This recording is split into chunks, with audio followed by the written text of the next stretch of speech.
Rubio is... Who was that guy who ran last time whose name I forgot? The guy from Salt Lake City. I don't know his name. I don't remember him. I swear to God. I drew a blank.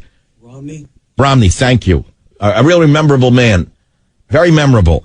Rubio is the Romney without an O at the end of his name. Rubio is Romney with an O at the end of his name. Another fall guy. He's set up to take a fall. He's a patsy. That's my opinion.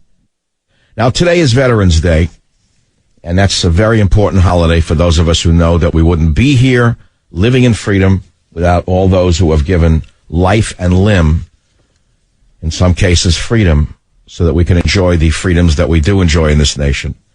And looking back over the years, I want you to remember that I'm very happy that you helped veterans through this show.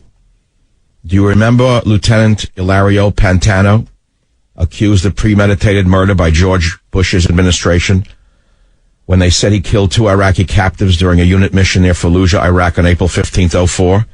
Do you remember what they did to Lieutenant Pantano, an Article 32 hearing? Do you remember how I conducted several interviews with Lieutenant Pantano and his family, raising awareness of his dire situation? And I helped fund Pantano's defense through my legal aid fund. Do you remember any of that? How about Army Ranger First Lieutenant Michael Behenna? Remember what happened to him? He was sentenced by the government to 25 years in prison.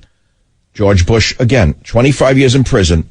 They said he killed Ali Mansour, a known al-Qaeda operative, while serving in Iraq. Well, that's not what happened. After the family appealed to the Army's Clemency and Parole Board, Michael Behenna's sentence was again reduced to 15 years. Now, this is a war hero, and the man was serving it in Leavenworth under George Bush. So all of you Bushies who think this all started under Obama, wake up. He then applied for another clemency request, denied in December 2010.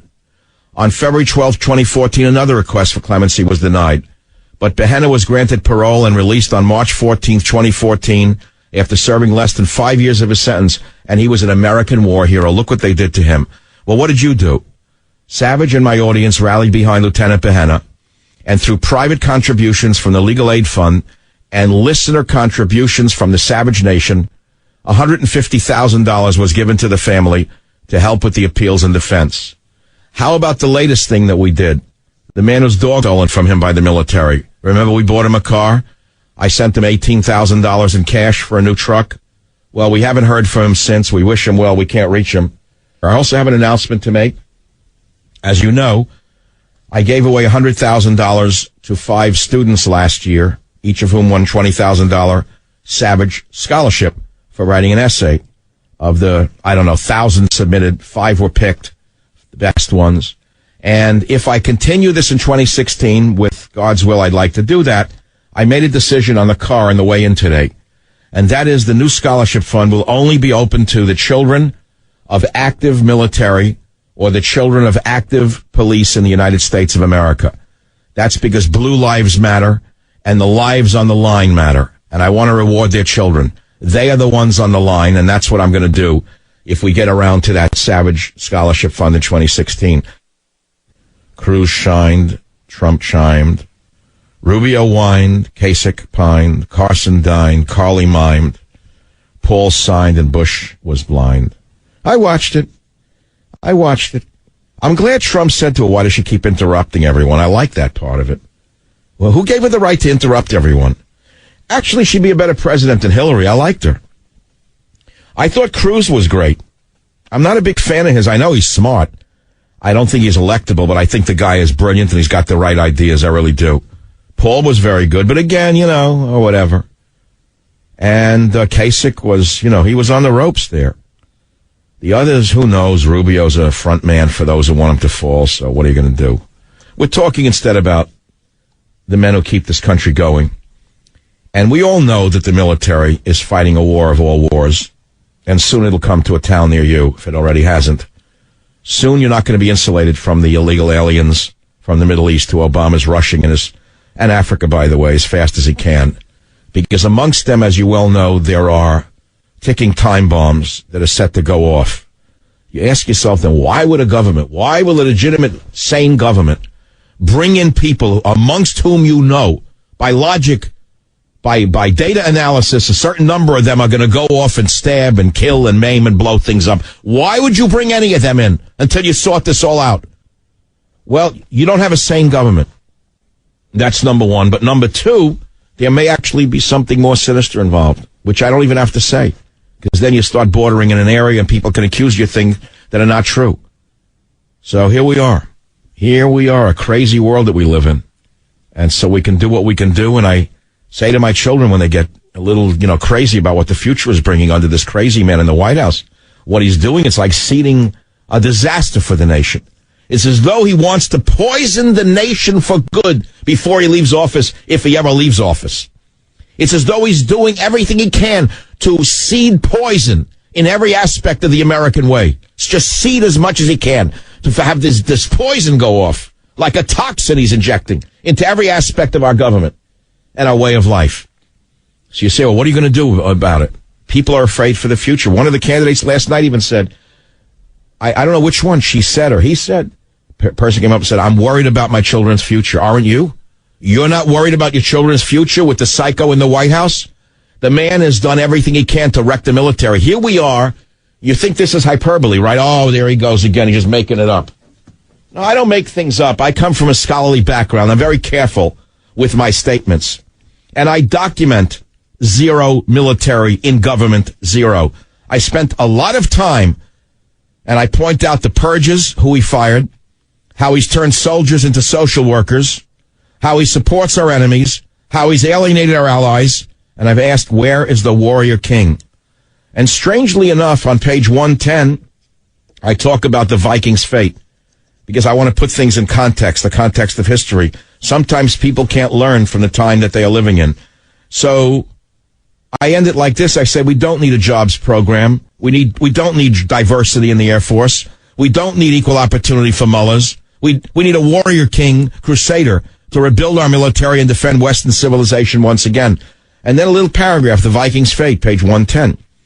If you think social engineering of the U.S. military is without consequences, I invite my skeptical readers to study the Danish or Swedish military of today. After many a decade of progressiveness, the descendants of Vikings are today unable or unwilling to defend their homeland against an Islamist invasion. Witness the capitulation. Thank the progressives, the gays, the feminists, and the socialists. Is this what you want for the United States? To be a helpless giant, I ask? In government, zero. Now you understand why I have not been invited to the White House for a Christmas celebration. I'll be right back. Join the Savage Nation. Call now, 855-400-SAVAGE, 855-400-7282. Savage. The Savage Nation is sponsored by Swiss America, the only company I trust with my financial future. Call 800-289-2646 or Swiss America, the veterans who've given us the freedoms that we enjoy. I'm reading a local newspaper, whatever there is of it, whatever's left of this. Here's a little story. Let's see. Hoping drought takes a powder. You wouldn't know it, but we had a blizzard the other day, and the ski resorts are opening early with 2 feet of recent snowfall. Now, that hasn't stopped the warmists from decrying God and that we're all going to die unless we do this or that. But apparently, Sugar Bowl is opening early. I-80 is open for the cruisers coming up this weekend to go skiing. One of the earliest starts to California's ski season in years is spawning hope that Tahoe will finally escape the throes of the drought. Now, of course, the propagandists in the warmest industry are nowhere to be found because there's snow on the ground. That means the snowpack is already getting laid down for the spring, et cetera, et cetera. Topic 2 on this Veterans Day. Big plan to create energy in desert. Oh, really? You mean a big scam to create energy in desert? Vast public lands and state site for solar and wind plants. I wonder who the scam artists are who's going to get the money from Obama and Brown to build useless solar plants in the middle of these desert areas. 3 million acres. A lot of money to be made there. Who do you think of building those new beach houses? Airbnb, Uber recast themselves as saviors of middle-class folks. I have nothing to say about that. I personally don't know. I have feelings on the Airbnb thing both ways. One, I don't want neighbor reporting neighbor. I don't want them hiring snoops to see who you're renting to. On the other hand, I mean, you know what kind of people you can get in an Airbnb. You know what can happen there. I mean, it's horrible people can come in there for the night. What are you going to do if you're their neighbor? So it's an interesting problem for all of us. World and nation, Syria. Government forces break a siege imposed by the Islamic State group on a northern military airbase since 2013. Now, reading that headline, you wouldn't know who the good guys or the bad guys are, which is exactly what liberals want you to think. There are no good guys or bad guys. See, the Islamic State now is as kosher as the American Express to them. It's an official organization. They have every right to rape, kill, kidnap. Chinatown murder plot detailed. On stand, witness says he believes Shrimp Boy Chow ordered killings. I'm not even going to comment on that one for obvious reasons. LA's water board seeks to buy key Delta lands. All right, that's the local news. City by the Bay to settle guitarist lawsuit. I thought that was an interesting lawsuit. City by the Bay to settle guitarist lawsuit. Journey band member Sean says he was extorted by SF. Journey's Lights is a love song for San Francisco. I love this song, by the way. But the band's guitarist believes he was shown little affections when he decided to rent the Palace of Fine Arts for his 2013 wedding. He alleged that the city extorted him for hundreds of thousands of dollars, and he sued. Apparently, he was initially quoted a $60,000 rental fee to rent the beautiful Palace of Fine Arts.